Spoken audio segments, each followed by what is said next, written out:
Pasukan Sriwijaya FC menggelar latihan bersama dengan tim Bina Dharma Mutiara Hitam di Stadion Gelora Sriwijaya Jakabaring Palembang. Pasukan Sriwijaya FC tampil dengan komposisi pemain terbaiknya. Sejak babak pertama, Valentino Telobun dan kolega mampu mendominasi jalannya pertandingan. Hasilnya anak asuh Nilmaizer mampu menang besar dengan skor besar 20-0. Menang besar dalam laga ini, Nilmaizer memuji penampilan Dedi Hartono dan kolega. Menghadapi tim yang kualitas berada 2 level di bawahnya, punggawa Sriwijaya FC tetap menunjukkan keseriusan. Latihan bersama juga menjadi sarana menguji ketajaman lini depan Sriwijaya FC.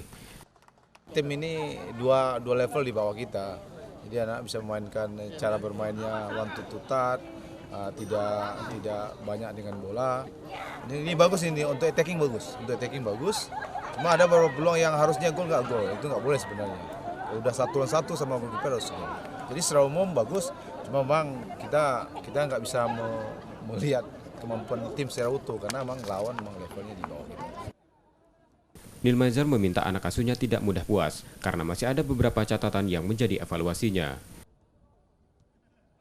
Nur Muhammad, Kompas TV, Palembang, Sumatera Selatan.